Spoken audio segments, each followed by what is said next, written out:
Okay, friends, good evening. Welcome to Outlandish Talmud Stories and Outstanding Life Lessons. Another fantastic episode, lesson 31 in this series. So we're keep going and going, and I hope you're enjoying it as much as I am. Tonight's topic is the joke that inspired a generation.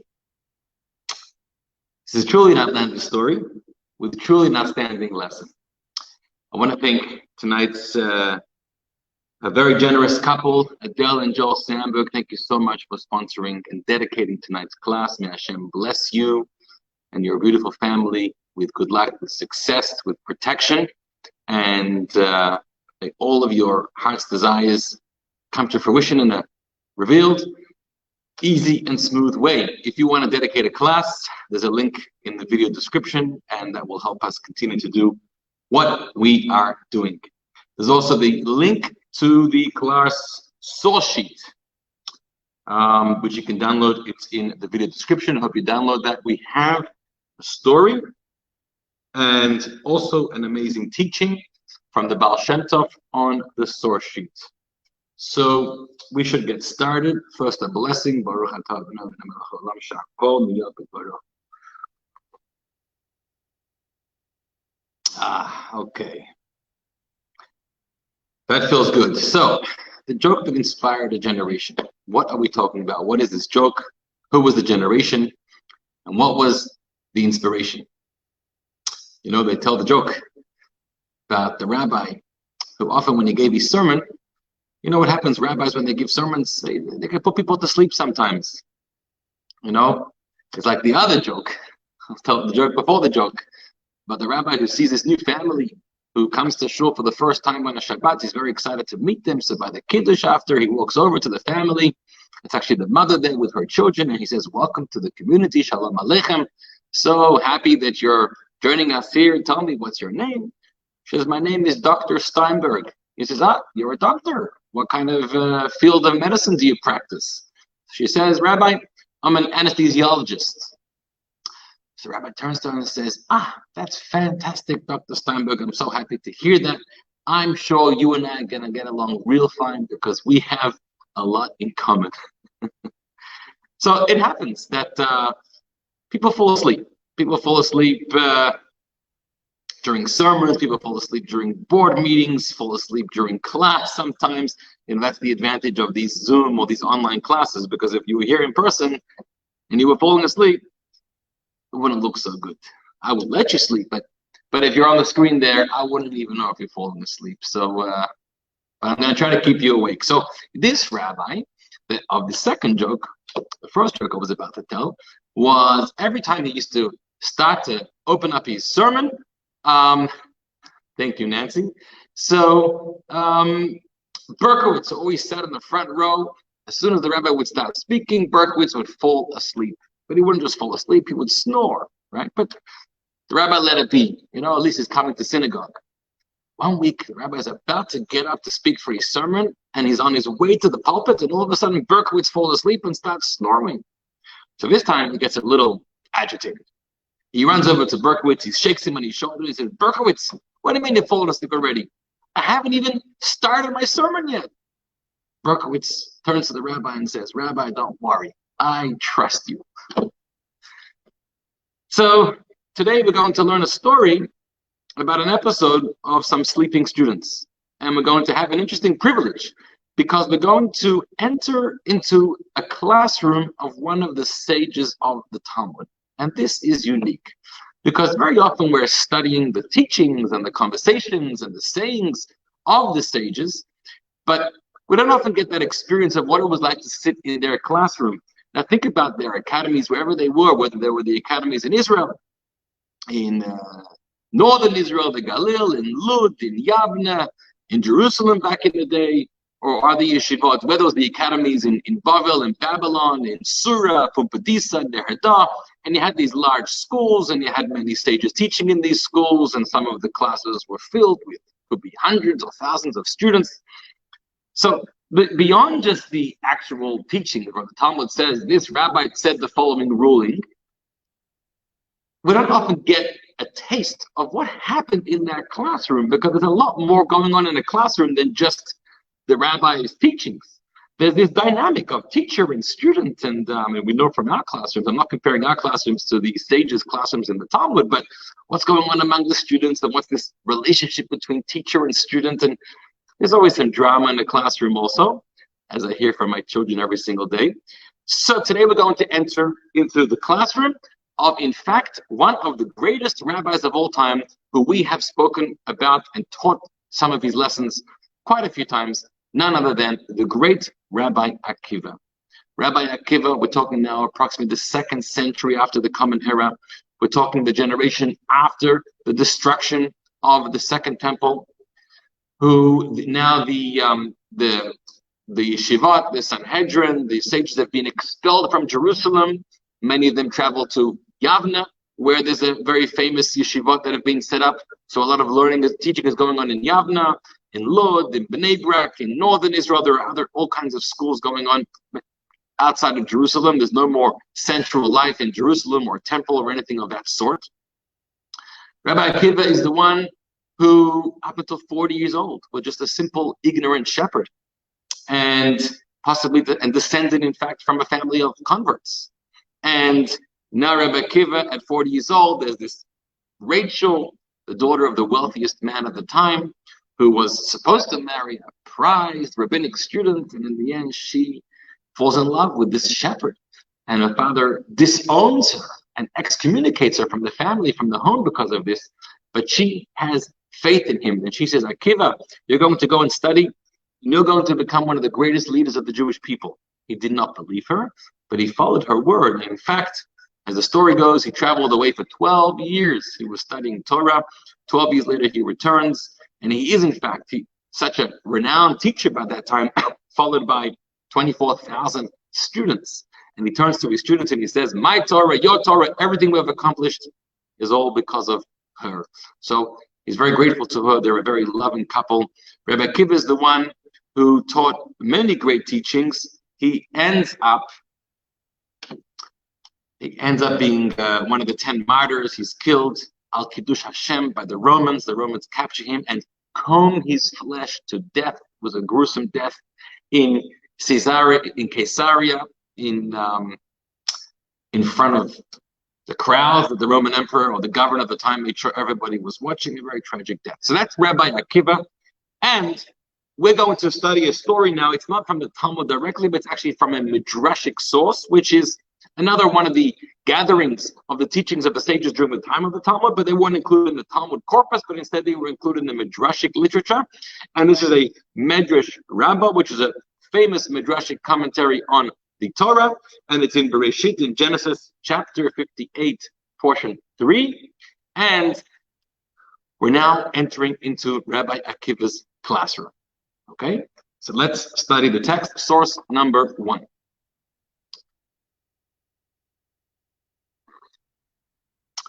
Rabbi Akiva was once sitting and lecturing, and his students were falling asleep. It happens. Even to Rabbi Akiva, it happens. So to arouse them, he said, hey, listen up, everybody. Why was it that Esther ruled over 127 provinces? Right? Esther is the famous Queen Esther. In just more than a week's time, we're going to be celebrating the festival of Purim, which was the miracle that Esther and Mordechai, together with God, overpowered Achashverosh, Haman, and the wicked Persians.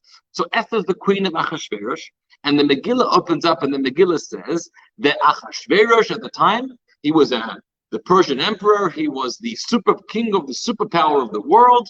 Him, together with his wife Esther, they ruled over 127 provinces, which it could be historically their leadership was the greatest leadership in world history, meaning they had control over and rule over the largest part of the earth's continents and countries ever for a kingdom to have.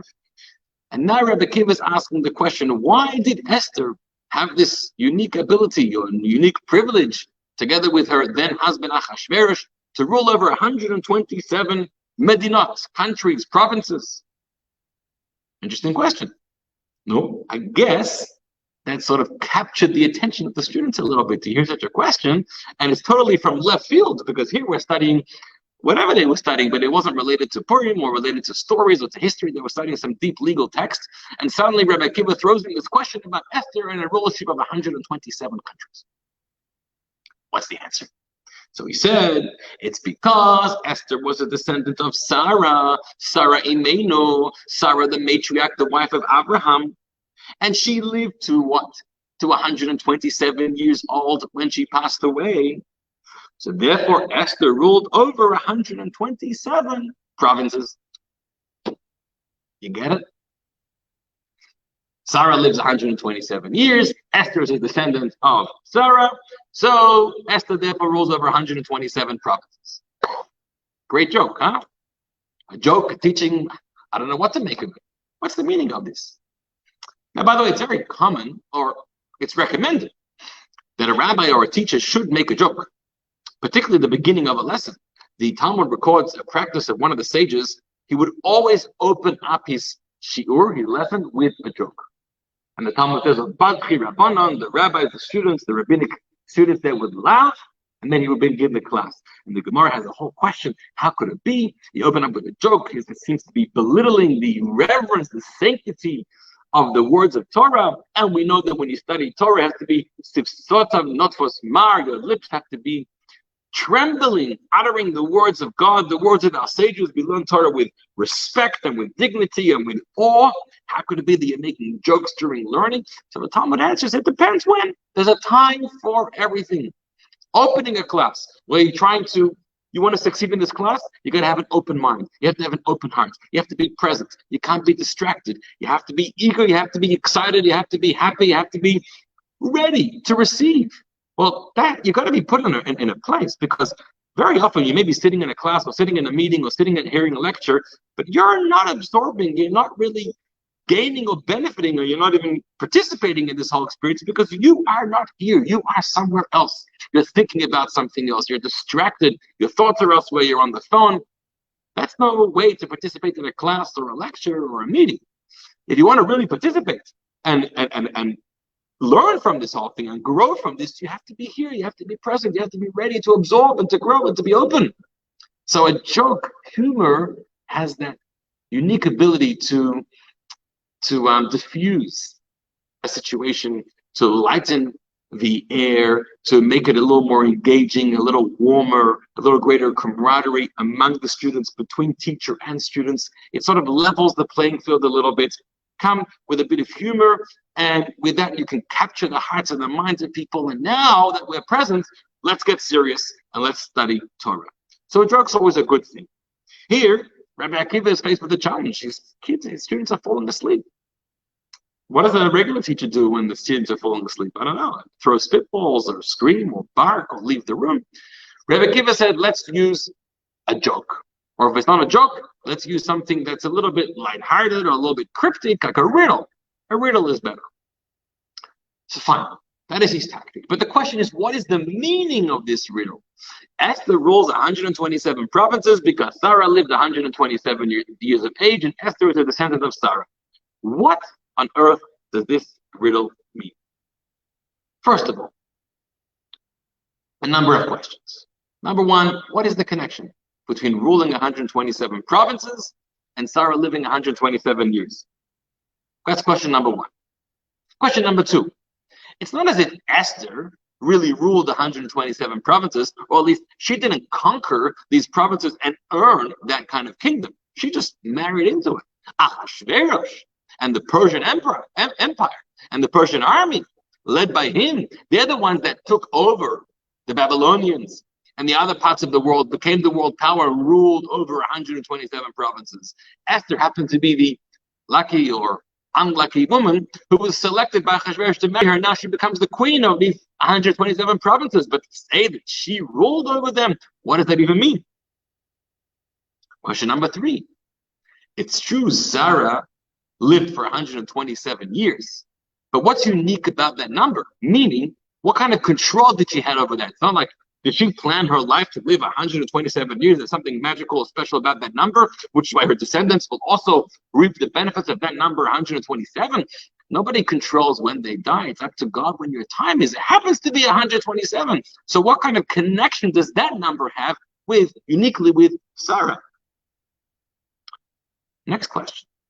It's just Esther that's a descendant of Sarah. All Jewish women, all Jewish people are descendants of Abraham and Sarah. The line that goes through Isaac and Rebekah and Jacob and his 4 wives and the 12 children of the 12 tribes. What's unique about Esther, as opposed to anyone else, being a descendant of Sarah and therefore having the quality of 127 also in her life? Final question is, even if we make sense, can piece it all together, why is Rabbi Akiva choosing this teaching, this riddle, to wake up his students? I mean, this could have thought of many jokes and many other riddles. Why at this moment was this riddle? Because everything Rabbi Akiva did was precise. He wasn't a fool. He was a very wise man. So why this joke at this moment was the necessary teaching in order to arouse and wake up the students right now? What happened in that classroom there?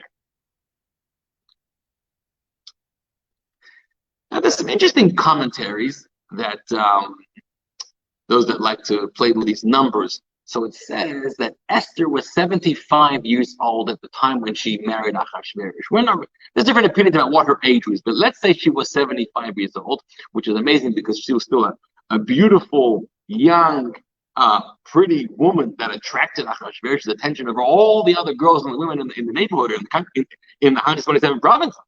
And she was 75 years old. Well, that number 75 is interesting. We know about that number. Who else was uniquely 75 at a pivotal turning point in their life? You remember? Abraham. When Abraham gets word from God, Abraham, I want you to leave your home, leave your birthplace, leave your land together with your wife Sarah, and go travel to Israel, which in many ways that was the beginning of Abraham's journey, because towards God and founding the Jewish people, because until that time he was still in the home of his father, the home of idolatry, a pagan society. He had to leave all that to be able to begin the process of giving life to the Jewish story. Abraham was 75 years old when that happened. So 75 was Abraham, 75 was Esther when she begins to rule over the 127 provinces. There's something there. Again, another connection between Esther and this time not Sarah, but Abraham. Okay. What does that mean? Then it says that Abraham, how old was Abraham when he discovered God? Right, there's many opinions. Some opinions say he was 3 years old when he discovered God. Some says he was 18 years old, when he was 40 years old. There's an opinion that says when he was 48 years old, which is probably the age when he was the most mature and discovered God in the most mature way. So he was 48 years old when he discovered God and began that monotheistic lifestyle and journey. Abraham lives in total 175 years. So if you minus 48 from 175, you get 127. So Abraham lives 127 years fully immersed in monotheism. Again, the number 127. And his wife lives 127 years old in total. And Esther, therefore, rules 127 provinces. Okay, it's all numbers. It's all interesting pieces of information. But how do we piece this all together? So I want to offer 3 answers to this question tonight. Okay? You ready? Let's do this. Answer number 1 was provided, I think, first by a great tzaddik, a great rabbi. His name was the Chidushi Harim, Rabbi Yitzchak Meir Alter, known as the first Ger Rabbi at the beginning of the 19th century, led the Ger Hasidic community. Later, others have offered this answer as well, or maybe built off his answer. What does he answer? He says, when Rabbi Akiva saw his students were falling asleep, he wanted to reprimand them. He wanted to find something that would stick it to them a little bit. For how dare you fall asleep during learning during my class? How does he do that? He says, listen to this. Esther rules 127 provinces as a result of Sarah, her ancestor, living 127 years. And what does that mean?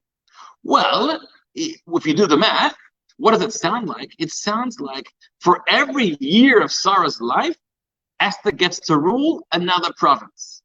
127 years gets her 127 provinces. Now let's break that down even further.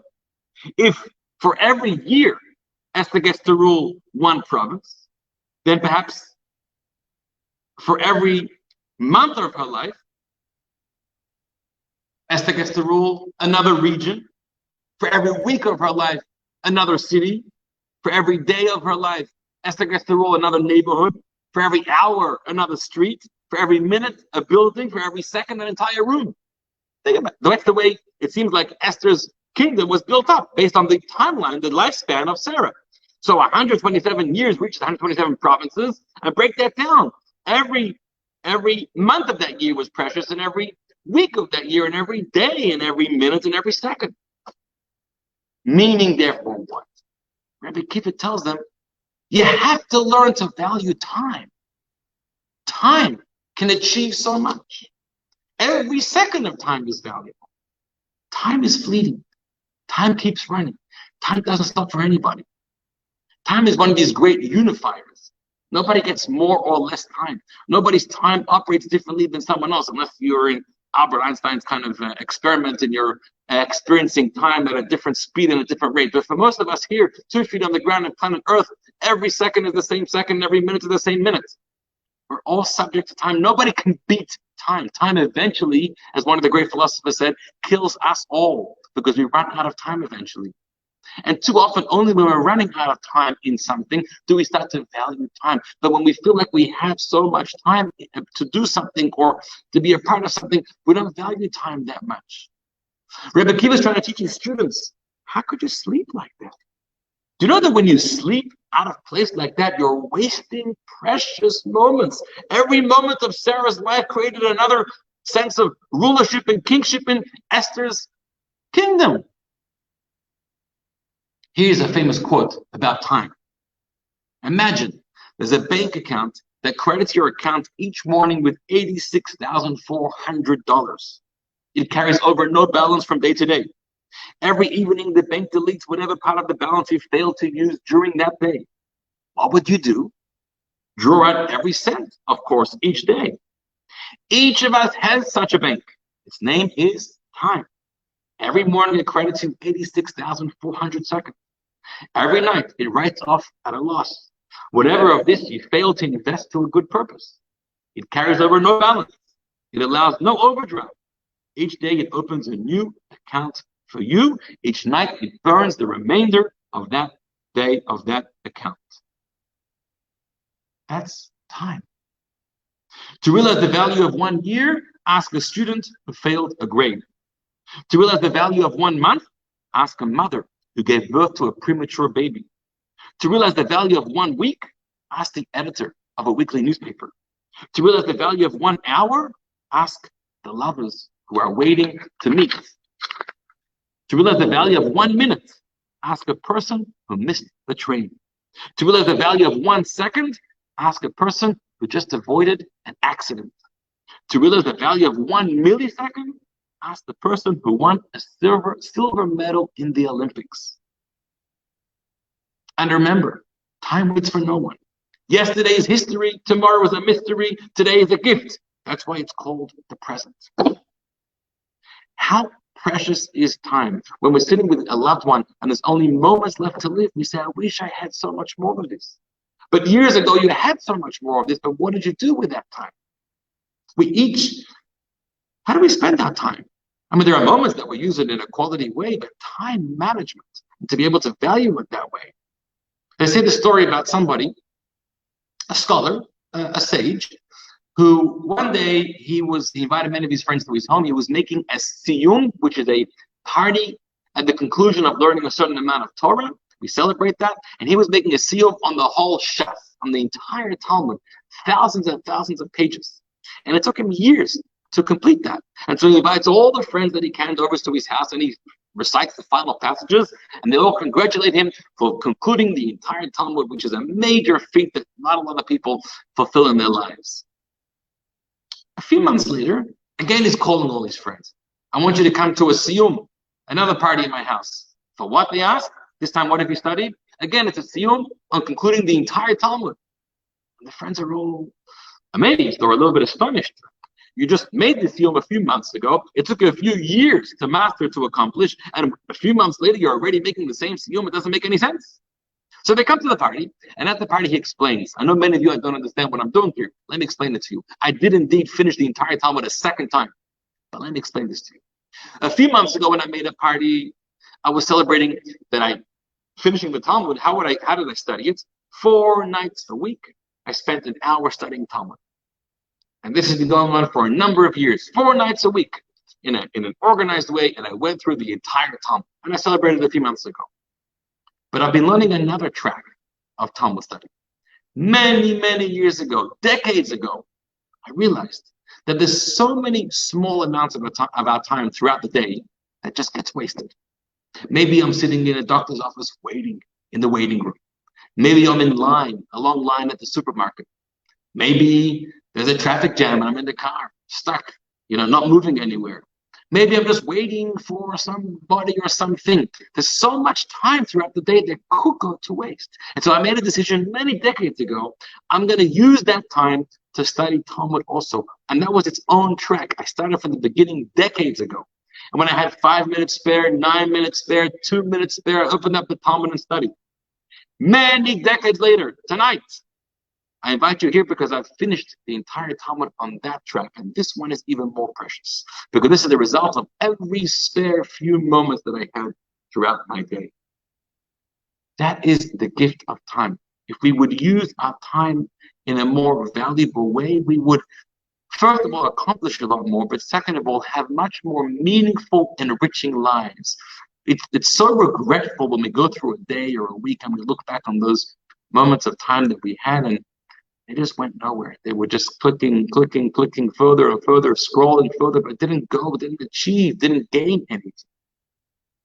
And so Rabbi Akiva is turning to his students and he's saying, you're sleeping through my class. Maybe he didn't have the chutzpah to say this, but imagine someone else would say, sleeping through Rabbi Akiva's class, it's like sleeping on the roller coaster in Disney World. Rabbi Akiva's class. If only we could have the opportunity to sit in his class and listen to his Torah and drink his words. If you're sleeping through Rabbi Akiva's class, you're sleeping through life. This is not to say that you can't sleep in life. You have to sleep in life, right? God created us, we have to sleep. Maimonides is right. You have to have 8 hours or something like that every single night. It's important to be healthy, but you have to know when to sleep and when not to sleep. And there are moments, there are occasions, there are situations where you should not be sleeping because you have to be alert. Something is going on. In Rabbi Akiva's class, you don't sleep. And that's how Rabbi Akiva reprimanded his students. 127 years, provinces for 127 years. Each moment builds another step in Esther's kingdom. So that's a very beautiful explanation. But we still have left with our questions about what is there really a connection between Sarah and between Esther and the number 127? I mean, we have to go deeper to understand this riddle, this metaphor, this teaching of Rabbi Akiva. So I want to give you another explanation that is based on a teaching from Rabbi Soloveitchik. Rabbi Yosef Ber Soloveitchik, Zichrono Livracha, he lived in the last century, 20th century, was a great rabbinic leader, especially in post-war, post-Holocaust Jewry in America. Great sage, great philosopher, great author, renowned. He gave the following teaching. Let's talk about Sarah. Sarah Imenu Amatriarch. The Torah says that when Abraham buried Sarah, he cried over her and he eulogized over her. He gave a very profound eulogy for his wife of many, many years. But the Torah does not tell us what was in that eulogy. What did he say about her? But there's a commentary that says the Torah does hint to us what the eulogy was. Where? At the beginning of the Torah portion, the Torah says, Vayiyu Chayei Sarah, and the life of Sarah was Mea Shana, 100 years, Esrim Shana, 20 years, Sheva Shanim, 7 years, Shnei Chayei Sarah, this was the years of the life of Sarah. She lived 127 years. But why does the Torah use such a strange terminology? 100 years, 20 years, 7 years. Just say 127 years. Why break it down into all these different units? So there's a commentary from Rashi, in which the Talmud brings down, which commentaries say this in fact was the eulogy that Abraham gave for Sarah. The Talmud says, Rashi explains that the reason why the Torah breaks it down into 7 and 20 and 100, each one mentioned differently, is because to tell you that when she was 20, she was like 7. And when she was 100, she was like when she was 20. Meaning, when she was 20, she was as beautiful as when she was 7. And when she was 100, she was as guilt-free and innocent as when she was 20. Meaning, so that's, normally when you're 7, you're cute, you're beautiful. Once you're 20, I mean, maybe you're beautiful, but you're not so cute. Sarah was still cute. She had that innocent, pure beauty of the child. And when you're 20, you're somewhat innocent. But when you're 100, you've been through your whole life. No, Sarah was still like a 20-year-old for her innocence. This was the eulogy of Abraham about his wife. What's the eulogy? What's the profound message right here? Rabbi Soloveitchik explained as follows. Everyone goes through many, many stages in life. From the moment you enter this world and you're a baby, you're a child, right? And you're growing up in your first few years, and you're curious, and you're happy, and you're innocent, and your eyes are open up to the world. And then you get a little older into adolescence, into an older child, and you start to gain some more independence, and you start, self-awareness, fighting for your own turf. And then you're a little older, you're becoming a young adult, you're realizing responsibilities in the world. And then a little older, and you're realizing you have responsibilities for others. Also, you start to build a family. And then you're getting a little wiser as you get older. And then you're already becoming a grandparent. And now you have the wisdom of it, the years of experience and the gained wisdom from that. There are many stages in life. And throughout each stage in life, you experience the world differently. You see the world differently. You have different priorities. Everything, it takes on a new shape, a new kind of life throughout each stage. That's how everyone's lives go. Except here's the difference between some and others. For many people, as you graduate into the next stage, you often let go of the previous stage. You drop it. Then I was young, pure, and innocent.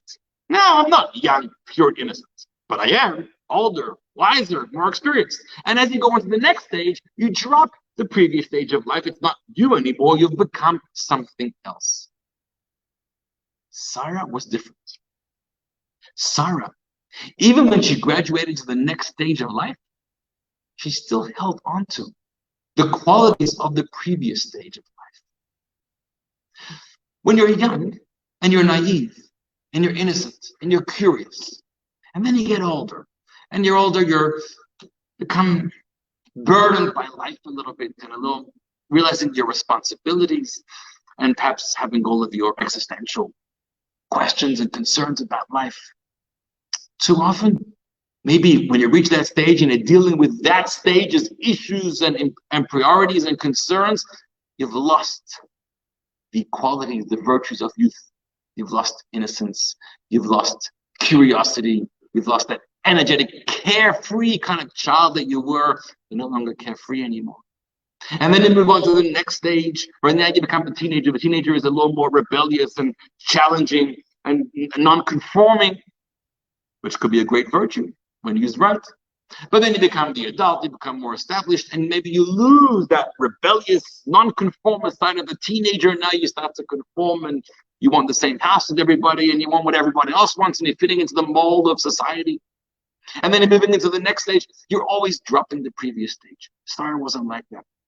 When she grew up into the next stage, she carried with her the virtues, the values of the previous stages of life. It's like somebody once said, "Ich bin a junger Mensch in an älterer Guf." I'm a young person in an old body. They say that what the difference between being old and young has nothing to do with your years of life. You could have a 70-year-old that's much younger than a 35-year-old. Why? Because one of the main ingredients is curiosity. Wanting to learn more, wanting to see more, wanting to be more, wanting to travel more, wanting to be exposed more. Curiosity, to learn more about life, to discover the depth of my life and the universe around me. When we're young, we have that. And then we get older and possibly more settled and more accepting and maybe a little more giving up on some of those ambitions when we're youthful. Sarah never gave up on that. So Sarah's years, that's what Abraham's eulogy. Her years were so much more potent, so much more fulfilled, so much more rich, because she always, at every stage of her life, she had all the qualities of every stage of life. Now, let's get to Esther. So what is now the commonality between Sarah and Esther? There is something very interesting. The virtue of rulership or of queenship. They were both queens. What does it mean to be a queen? Who's a true queen? Who's a true king? Who's a true ruler? Talmud says, it comes from scripture, that the king and the queen are the heart of the people. You know what that means? What's required, what's expected of a king and a queen is to take their people and turn them into a nation. Whether you're a ruler of a county, a mayor, a ruler of a state, ruler of a country, ruler of a world, it's all the same thing, just on a larger scale. In a country where you have, 300 plus billion people, you may just have 300 individuals walking on the same surface, the same continent.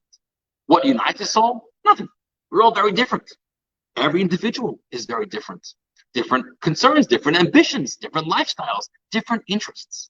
And then talk about the country, talk about America, for example. Every state is very different. Every state's got their own issues, their own concerns, their own agendas. You have blue states, you have red states, you have purple states. Within each state, you have all kinds of mixtures. So essentially, you may argue, this is not a nation. This is just 300 million individuals sharing the same continent with each other, but everyone's on their own page. Everyone's got their own agenda. The unique skill or what's required of a king and a queen, a ruler, is to be able to take all this and fuse it together. Take people and neighborhoods that are so different from each other, different in their race, in their color, in their experiences, in their lifestyles, in their expectations, in their politics, and whatever it is, and say, it's okay to be different. It's okay to have these different expectations from life, but recognize that we're all part of a cause. We're part of this national unifying idea, which is the idea that our nation stands on. And when you bring that all together, that is queenship, that is rulership. That's a true leader. Esther did that for her 127 provinces. You could imagine 127 provinces is much more than the United States of America. A much bigger task to take so many different kinds of people and bring them together as a nation as a whole. Esther did that. Esther knew how to take everyone's differences and bring them together. How did she know how to do that? Because Esther was the granddaughter of the descendant of Sarah. And Sarah was also a queen. Esther was a queen of space, and Sarah was a queen of time. She had such control over her life. She knew how to take all the different parts of her life, all the different aspects, the different stages of her life, and not live one at a time and drop the other, but bring them all together into a seamless whole of a beautiful life with all the qualities of a 7-year-old, of a 15-year-old, of a 20-year-old, of a 40-year-old, and of a 70-year-old, and a 127-year-old. Esther and Sarah did the same thing, one with time, one with space. People go through, I had a story recently. There was two people, a boy and a girl, who were in a relationship, pretty serious one, and then for whatever reason, it broke up. This is a while back. And I had to speak to both of them now about something of that relationship. It was an important thing that I had to share with them and ask them as, we're moving forward.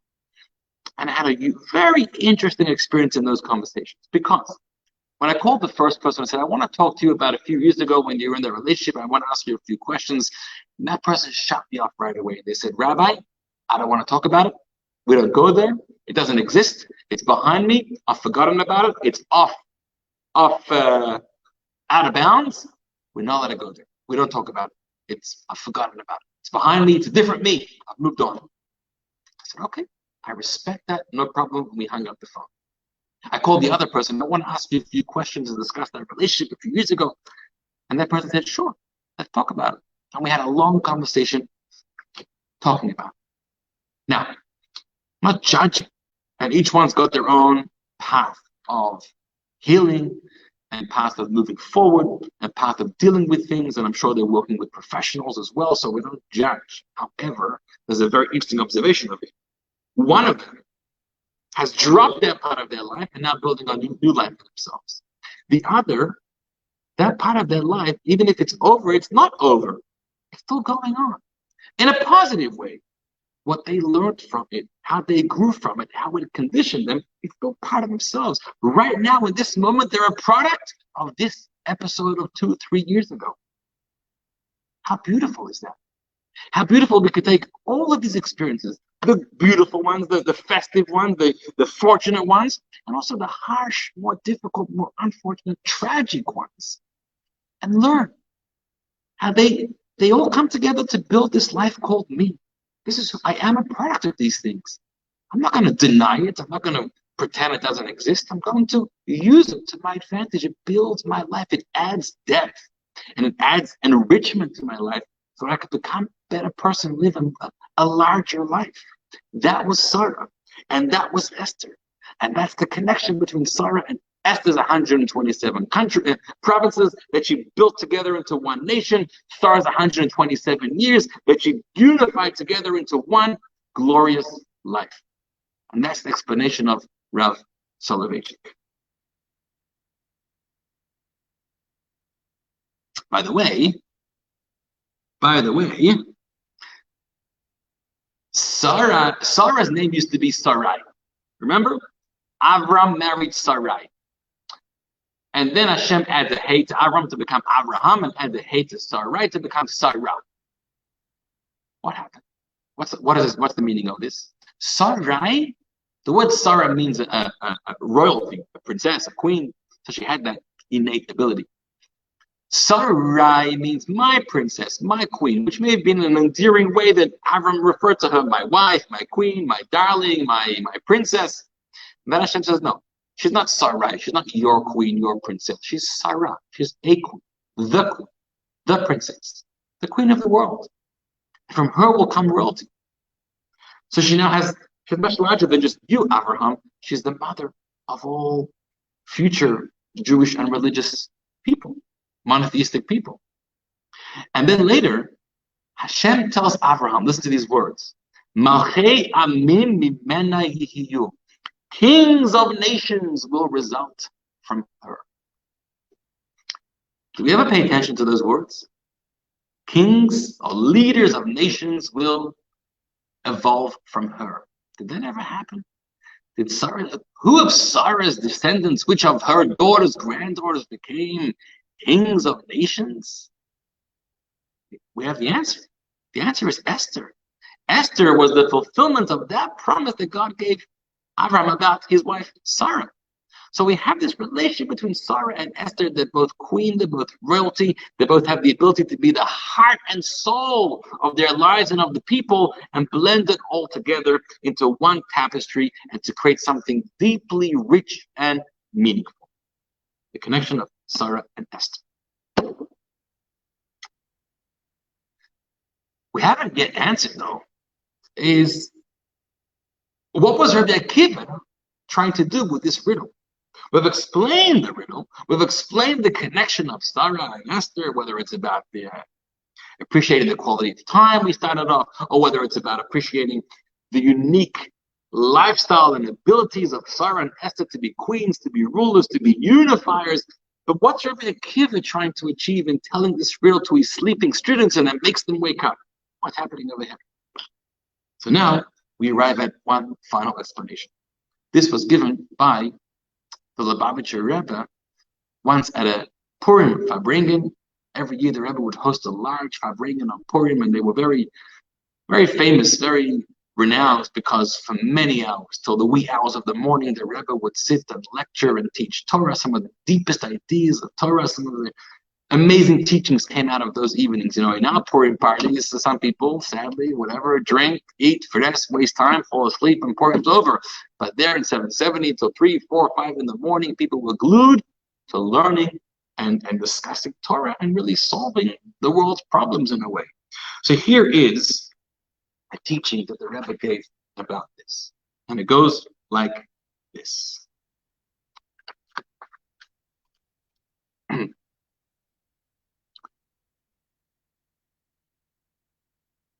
In the verse in the Torah, which talks about the years of the life of Sarah, we mentioned this earlier, and it was the life of Sarah was 100 years, 20 years, 7 years. Shnei Chayei Sarah, the final 3 words of the verse are, these were the years of the life of Sarah. Once you've already mentioned, this is the life of Sarah, 100 years, 20 years, 7 years, those last 3 words seem redundant. These are the years of the life of Sarah. 3 unnecessary words. So Rashi, the commentator, picks up on that, and he says there's a message happening in these 3 words. It's not only that Sarah lived 100 years, 20 years, and 7 years, a long, beautiful life of 127 years, but it's more than that. Kulon shavin l'tova. All of them were equal for good, as good years, a good life. Meaning, we all, this person lives 80 years, 90 years, 100 years, fine. And in our lives, there are all kinds of stages and phases, and better times, and more fortunate times, and less fortunate times, and all kinds of things that we go through. But the Torah adds these 3 words. These are the years of the life of Sarah, to tell you that they were all equally good. Now, question. All of Sarah's years were equally good? Come on. You and I know a little bit about Sarah, because the Torah tells us a lot about Sarah. First of all, Sarah comes from a home that's an idolatrous pagan home. And for the first number of years of her life, she had no idea about God, about monotheism, just like her husband Abraham started his life. So already a number of years of the formative years of her life are spent wasting away in idolatry. Fine. Then she meets Abraham, and they go on their journey to Israel, and they face hunger. Okay, so they've already been expelled from their homes and told to travel. They're nomads. They have no place to live.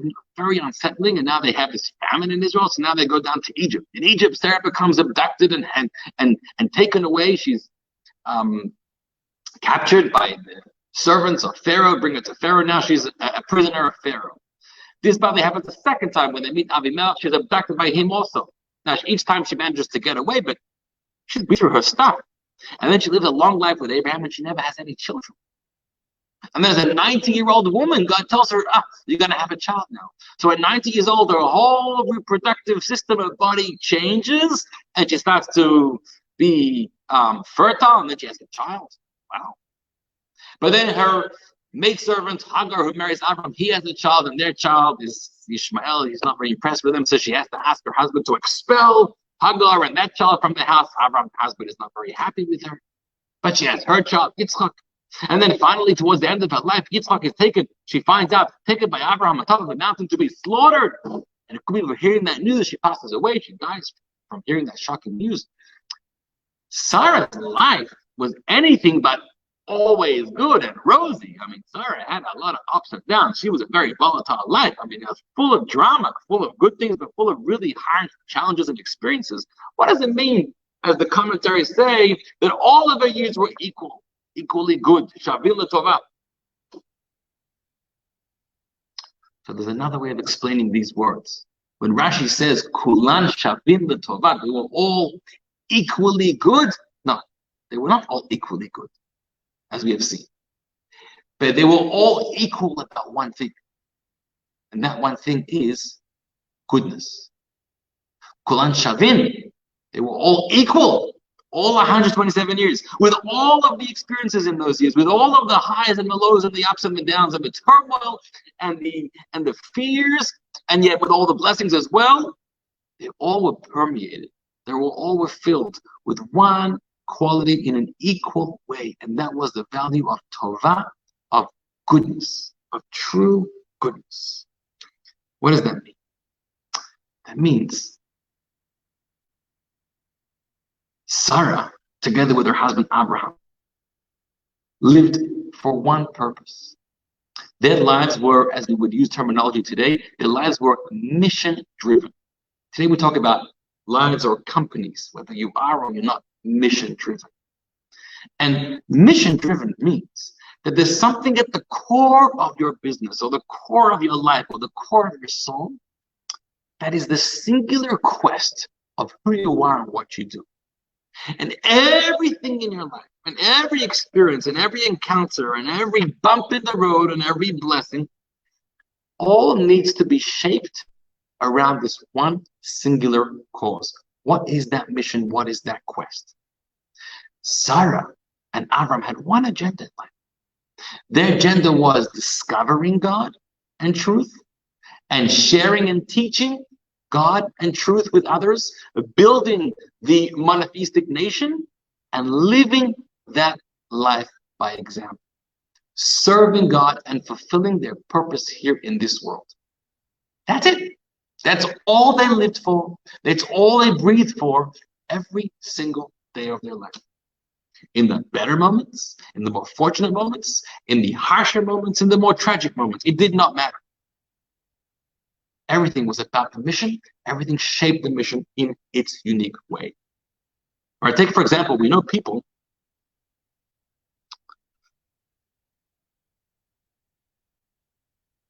A lot of people are very moody, right? You meet someone and they've won the lottery, they got a job, they got a big bonus. Woo! They're all over the moon. It's good to be with them, right? They're fun, they're enjoyable. You meet somebody that lost their job or they had this unfortunate circumstance. Oh, you don't want to get within 10 feet of them or within 10 miles of them because there's so much negativity and thorns coming out of them. So many of us are affected each moment of the day by different things, and we become different people all the time. But there are some people, you meet them in their highest moments, you meet them in their lowest moments, they're the same. Not the same because they're emotionless, emotionally handicapped people. I don't know. That's not why. They are experiencing what they're going through. They're having highs and lows. But they are who they are. And they have a unique identity. And the identity isn't changed because of the great fortune in life, and it's not changed by the great tragedy in life. The identity is still the same. They have their eyes on the prize, their eyes on the goal. They know who they are, what they live for, what they're all about, and what they're destined to be. And all of the circumstances in life, for good or for bad, are part of that story. I want to study with you a source number 2. It's from the Baal Shem Tov. There's a book called the Tzavas HaRivash, which means, Tzava means a will, and the Rivash stands for Rabbi Yisrael Baal Shem Tov, the will of the Baal Shem Tov. This wasn't a will that he wrote before he passed away, but this was a gathering of his teachings that was compiled by his students. This is number 2 out of hundreds, and I think this is one of my favorites, one of the most important ones of life. I mean, if you studied this every single day, you'd be in a good place. Listen what the Baal Shem Tov explained. There's a verse in Psalms and Tehillim that says, Shiviti Hashem lenegdi tamid, which means I have set God before me at all times. Some synagogues have that at the front by the Aron HaKodesh. It's a famous line. I set God in front of me all the time. So Shiviti means I have placed God. But the Baal Shem Tov explains, the word Shiviti comes from another Hebrew word, from the word Hishtavut. Hishtavut, Shaveh. It means to be equal, or as we call it, equanimity. What's equanimity in life? Such a powerful idea. No matter what happens, whether people praise or shame you, and so too with anything else, it's all the same to you. This applies likewise to any food. It's all the same to you, whether you eat delicacies or other things. For with this perspective, the Yetzer Hara is entirely removed from you. Whatever may happen, say that it comes from God, blessed be He, and if it is proper in His eyes, then it's proper for me. Your motives are altogether for the sake of heaven. As for yourself, nothing makes a difference. This sense of equanimity is a very high level, says the Baal Shem Tov. Equanimity, such a powerful idea. The delicious food, not such good food. A good night's sleep, not such a good night's sleep. Clothing I'm proud of, I enjoy. Clothing I don't like. I couldn't get what I wanted, I didn't get what I wanted. Having a better day, not such a good day. A blessing came to me, we made some money today, we lost some money today. It doesn't make a difference. What do they mean it doesn't make a difference? Of course it makes a difference. It changes everything about your life. No, it changes a lot about your life, except for one thing. It doesn't change you. You, your cause, your mission, your purpose, your core. And if you had a true identity, this is who I am, this is what I'm here for, this is what I believe in, this is what I wake up for in the morning. It would not matter if you were waking up in the most fortunate of palaces, of vacations, wherever, or chas v'shalom, as a prisoner somewhere, as a captive. How is it that people in the lowest of times, held captive in terrible situations, hang in there strong? Equanimity. Doesn't matter what happens to me. If this is God's plan, so be it. There's a story about a great chassid who passed away about 25 years ago. His name was Reb Mendel Futerfas. Reb Mendel Futerfas was from Russia, and Chabad chassid with a lot of self-sacrifice. He went through a very harsh time. His family managed to leave Russia, but he got stuck behind. He didn't see his family for 20 years. He spent 10 years in the Russian Gulag as a prisoner. He went through a difficult time. Later, in the 60s, he managed to get out, reunite with his family. They lived in England and they lived in Israel. Very special person. How did he survive in prison for 10 years in a Russian Gulag? So he says, he applied one of the Baal Shem Tov's teachings. The Baal Shem Tov taught that every moment and every encounter in life is a lesson for you. It's a lesson being sent from God. Something happens to you, someone says something to you, you saw something, there's a lesson in that. Live that way, and it'll open your eyes to every experience where you're in, no matter where you are in life. So he used to talk a lot to different people, and the Russians were pulling together and arresting all kinds of people, different talents, different fields. The Russians were afraid of everybody, anyone that's resisting Mother Russia. So there was one particular person in his camp who claimed that before he was imprisoned, he was a tightrope walker. That was his skill. And he would talk about how he would tie this rope on two very high poles at circuses and shows, and he would do this. And no one was really sure to believe him, not to believe him in the way he spoke about it. He was so proud of himself. Anyhow, one day in 1953, when Stalin died, so there was a major celebration here in the camp, like a circus, a celebration. Stalin has died. And on that circus day in the camp, everyone who had a talent, who had a gift, performed something, finally had a chance to release themselves. Well, it was a tightrope walker's chance to actually walk the walk. And in fact, he's going to do that. He gets a hold of a large, long rope. He ties one end to this tree, one end to that tree, make sure it's tight. Everyone's watching how he sets the whole thing up. It's time. He gets up on there. And Reb Mendel is very curious. He's been hearing about it. He's been talking to this person. He wants to see what it's all about. The person steps onto the rope. I think once or twice, a few times, he starts to walk and then he falls, gets back up. He's a little rusty. Eventually, he's walking. He's making his way slowly across to the other side. Everyone's watching, everyone's clapping. It's unbelievable.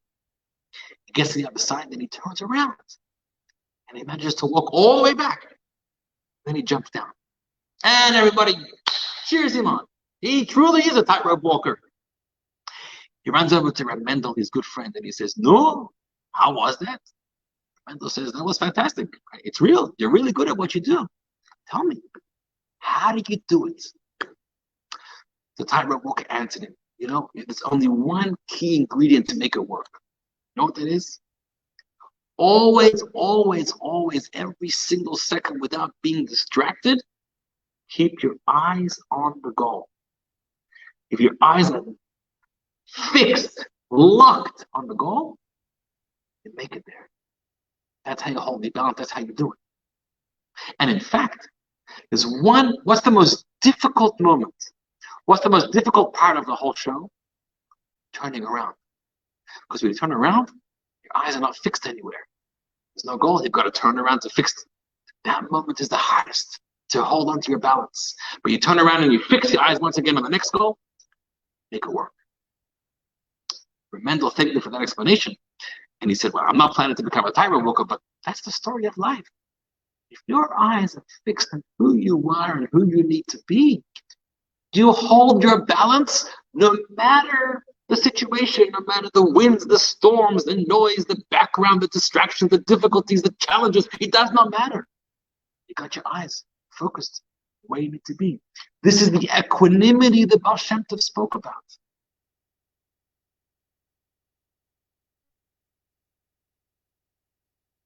That was Sarah. Kulan Shabil Tova. Every moment of Sarah's life was equal, meaning filled with the same meaning and purpose of her mission here in this world. And the same goes with Esther.